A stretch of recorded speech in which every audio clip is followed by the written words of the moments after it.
Bonjour. Dans le cadre des séances d'analyse de SMPCS2, aujourd'hui nous sommes à la séance numéro 7. Au cours de cette séance, nous allons voir quel changement de variable effectuer donc quand il s'agit d'effectuer l'intégration de fractions rationnelles. Alors quand on intègre des fractions rationnelles, c'est-à-dire un polynôme divisé par un autre polynôme, le premier réflexe à avoir sera toujours de décomposer la fraction rationnelle en éléments simples. Alors une fois décomposé, on sera amené à intégrer 4 types de fonctions. Le premier type, c'est f1 de x égale 1 sur x moins a, tout simplement. Alors à ce moment-là, donc, la primitive est classique. Donc, grand f1 de x sera ln de valeur absolue de x moins a plus une constante. Exemple, f de x égale 1 sur x plus 2. Si je veux calculer intégrale de 0 à 1 de dx sur x plus 2, alors ça nous donne ln de x plus 2, bon, x plus 2 est positif entre 0 et 1 bien sûr, à prendre entre 0 et 1, ce qui donne ln de 3 moins ln de 2, c'est-à-dire ln de 3 demi. Donc, le deuxième type, c'est f2 de x égale 1 sur x moins a à la puissance alpha, qu'on peut écrire f2 de x sous la forme x moins a à la puissance moins alpha. Primitive et simple aussi, c'est x moins a à la puissance moins alpha plus 1 sur moins alpha plus 1 plus une constante.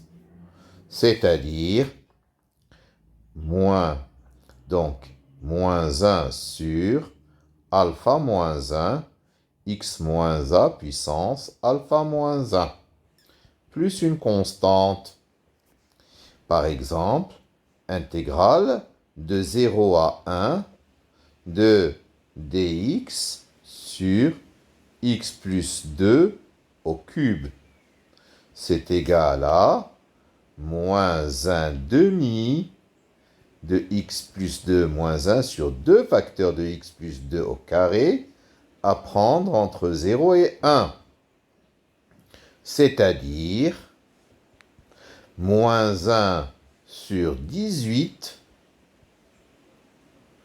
plus 1 sur 8, c'est-à-dire, donc je multiplie le premier par 4, ça va faire moins 4, le deuxième par 9, c'est plus 9 sur 72, et ça fera 5 sur 72.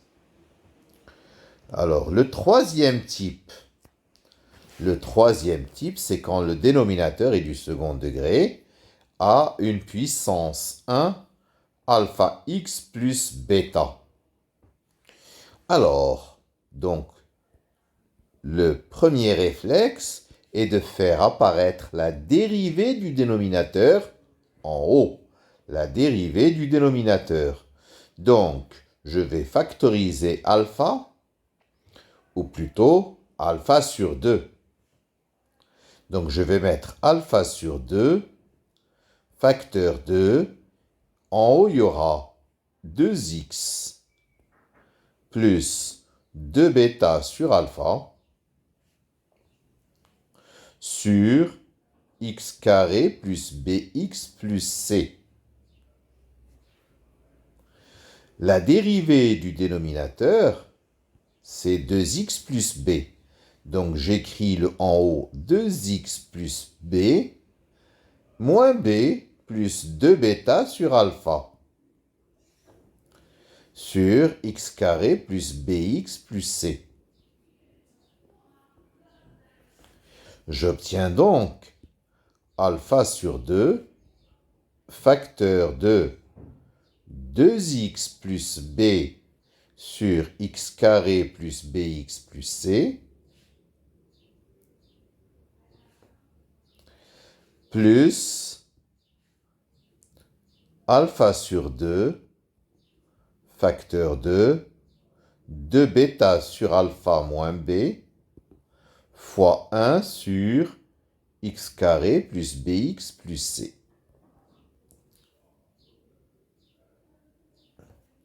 Alors, le premier terme, il est facile à intégrer, parce que nous aurons alpha sur 2 fois u' sur u, qui donnera alpha sur 2 fois ln de ce qui est en bas. Reste à intégrer le second terme, n'est-ce pas? Alors, le second terme, nous avons alpha sur 2 fois la première quantité, celle-là, bien entendu, plus alpha sur 2, ou bon, on va dire bêta moins alpha b sur 2, facteur de 1 sur x carré plus bx plus c. Alors, 1 sur x carré plus bx plus c, comment je vais faire pour l'arranger? J'utilise la factorisation canonique du dénominateur. Donc, je fais apparaître une identité remarquable, x plus b sur 2 au carré, plus c moins b carré sur 4. D'accord? Alors, premier changement de variable, j'ai u égale x plus b sur 2. Je me retrouve, après avoir effectué le changement de variable, avec 1 sur u au carré plus une quantité que j'appelle a.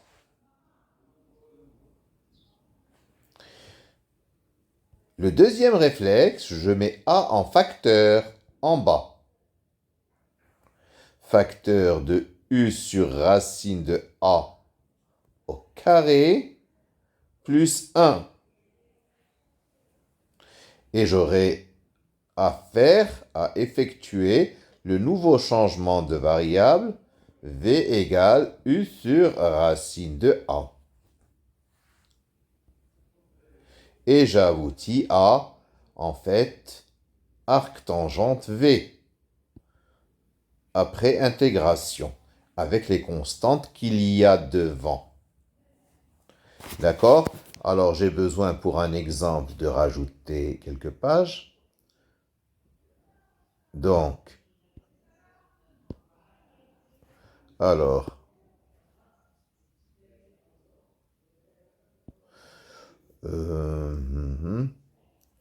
voilà, je vais rajouter quelques pages ici.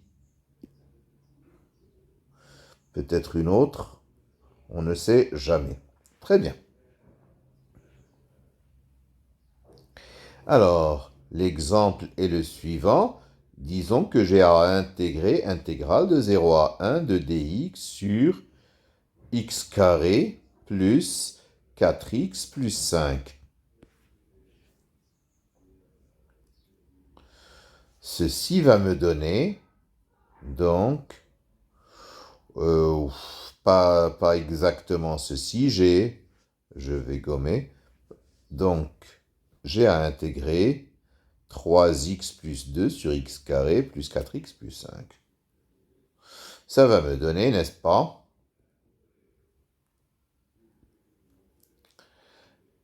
Je mets le 3 en facteur. 3, je vais même mettre 3 demi en facteur. Fois intégrale de 0 à 1 de 2x plus 4 tiers sur x carré plus 4x plus 5. Ce qui donne 3 demi fois l'intégrale de 0 à 1 de 2x plus 4 sur x carré plus 4x plus 5 plus 3 demi de 4 tiers moins 4, intégrale de 0 à 1 de 4 tiers moins 4, c'est 4 tiers moins 12 tiers, c'est moins 8 tiers, sur x carré plus 4x plus 5 dx. Parfait. Ça va me donner 3 demi de ln de x carré plus 4x plus 5 à prendre entre 0 et 1. Moins 4 fois, parce que si je sors le moins 8 tiers, ça fait moins 4 fois, intégrale de 0 à 1 de dx sur x carré plus 4x plus 5 que je vais écrire x plus 2 au carré plus 1. Alors, ça me donne 3 demi facteur de ln. En 1, ça fait 5 et 5, 10. Et en 0, ça fait 5.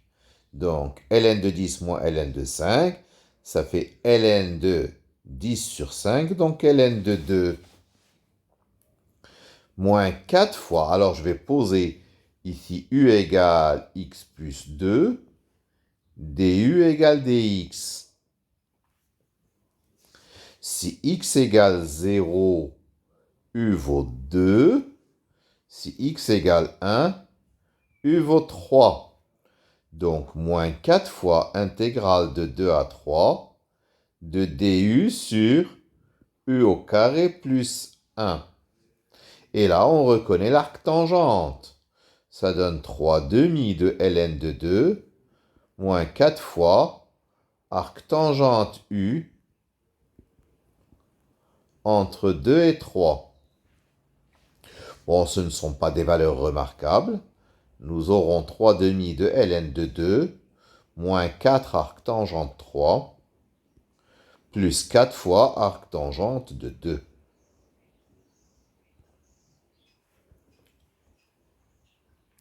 Alors, le quatrième type, c'est quand il y a une puissance au dénominateur. Donc, c'est exactement le même principe. C'est-à-dire, premièrement, faire apparaître la dérivée de x carré plus bx plus c.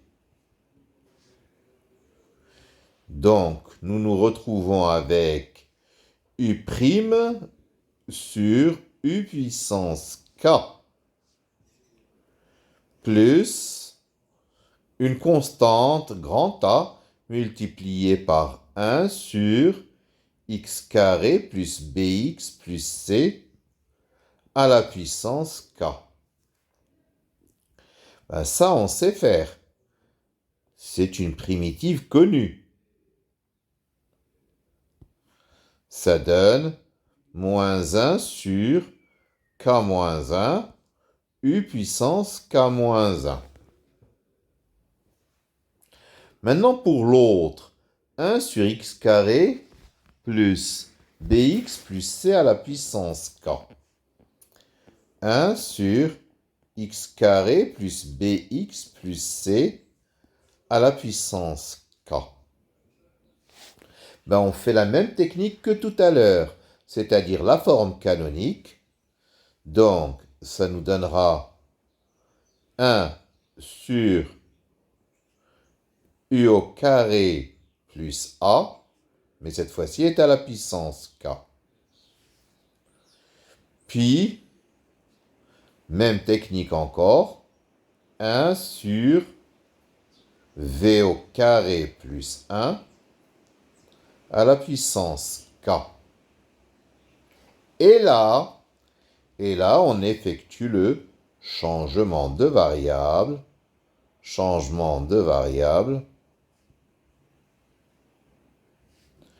Donc, v égale tangente t. Et on est amené à intégrer une fonction trigonométrique. D'accord? Alors, à titre d'exemple, nous allons regarder l'intégrale de 0 à 1 de dx sur x carré plus x plus 1 au carré. Donc, ça va nous donner la chose suivante. Nous aurons, n'est-ce pas, intégrale de 0 à 1 de dx sur x plus 1 demi au carré plus 3 quarts. Donc, je vais poser u égale x plus 1 demi. Donc, du égale dx. Quand x vaut 0, u vaut 1 demi. Quand x vaut 1, u vaut 3 demi.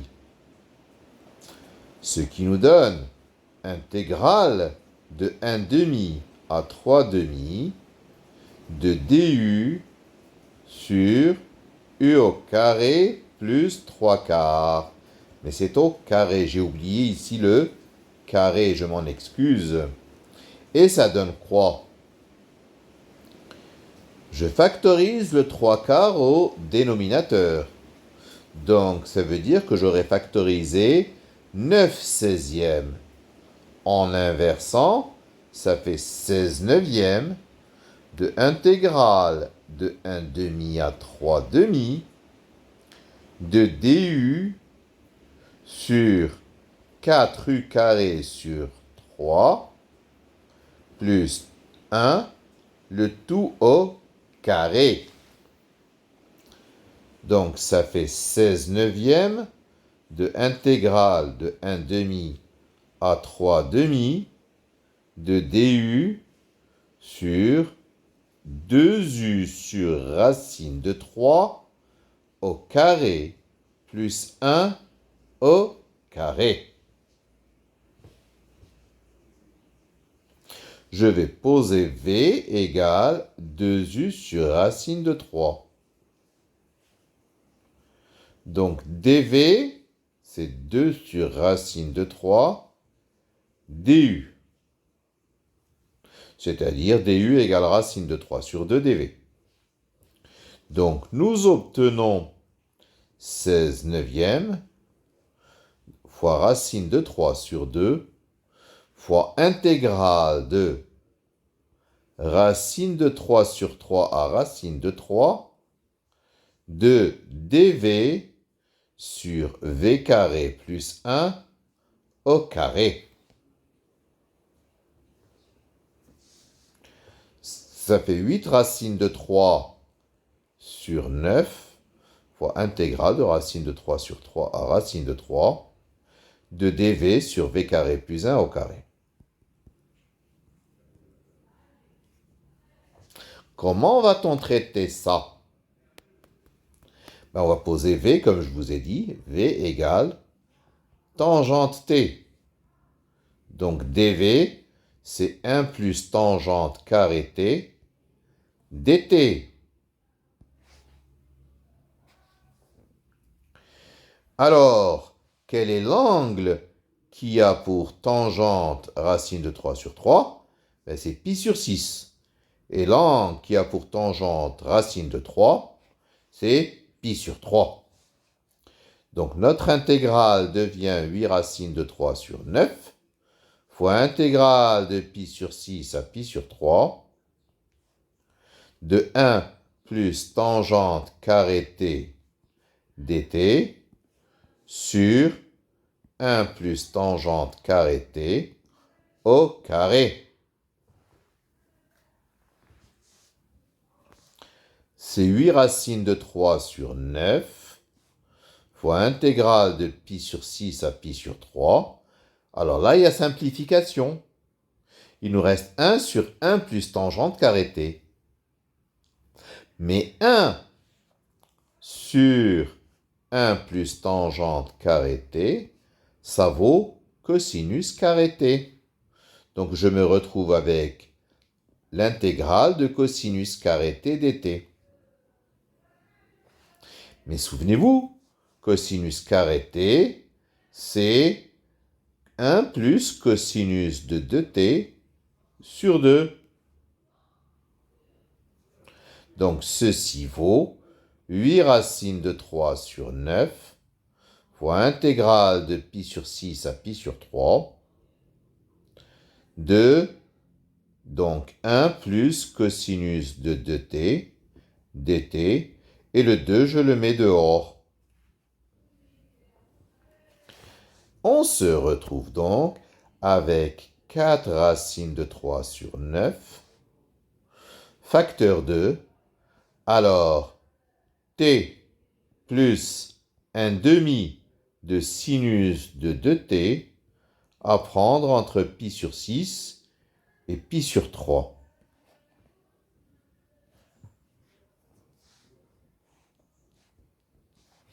C'est-à-dire 4 racines de 3 sur 9 facteur 2. Alors pour t, pi sur 3 moins pi sur 6, ça fait pi sur 6. Et sinus de 2pi sur 3, c'est racine de 3 sur 2. Et sinus de pi sur 3, c'est aussi racine de 3 sur 2. Donc, ça s'élimine et ça fait donc 0. Au final, 2pi racine de 3 sur 27. C'est le résultat de mon intégrale. Et la séance numéro 7 est terminée. Je vous remercie de votre attention.